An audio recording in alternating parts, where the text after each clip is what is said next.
अन्य समाचार भावनगरથી કે જ્યાં સમીપ કોમ્પ્લેક્સમાં લાગેલી આગ બાદ બીએમસી જાગ્યું છે। સિવિલ હોસ્પિટલની બહાર ભાવનગર મનપાએ કાર્યવાહી કરી છે।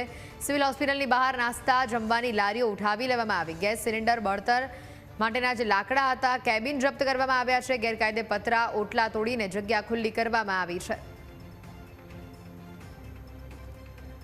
મોટા સમાચાર અહીંયા આવી રહ્યા છે ભાવનગરથી સામે કે જ્યાં સમીપ કોમ્પ્લેક્સમાં લાગેલી આગ બાદ બીએમસી જાગ્યું છે। સિવિલ હોસ્પિટલની બહારથી ભાવનગર મનપાએ કાર્યવાહી કરી છે। સિવિલ હોસ્પિટલની બહાર નાસ્તા જમવાની લારીઓ ઉઠાવી લેવાઈ છે। ગેસ સિલિન્ડર બળતણ માટેના જે લાકડા અને અન્ય જે કેબિનો હતી ત્યાં તેને જપ્ત કરવામાં આવી છે। ગેરકાયદે પતરા ઓટલા તોડીને જગ્યા ખુલ્લી કરવામાં આવી હોવાની વિગતો પ્રાપ્ત થઈ રહી છે। વધુ માહિતી મેળવીશું। સંવાદદાતા સિદ્ધાર્થ જોડાયા છે ફોન લાઈન ઉપર। સિદ્ધાર્થ, મોડે પણ ભાવનગર મનપા જાગ્યું છે। हेलो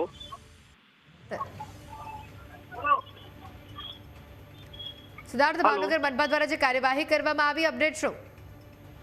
મારા અવાજ આવે છે?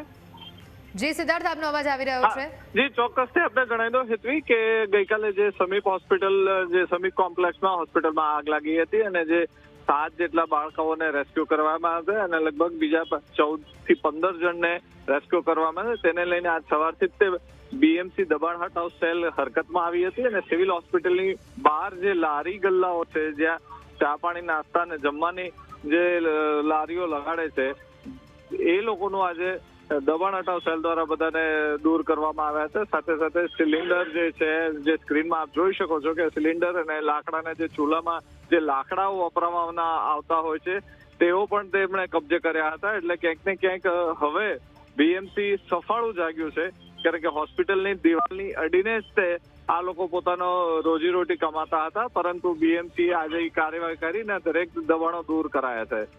બિલકુલ સિદ્ધાર્થ, આભાર માહિતી બદલ।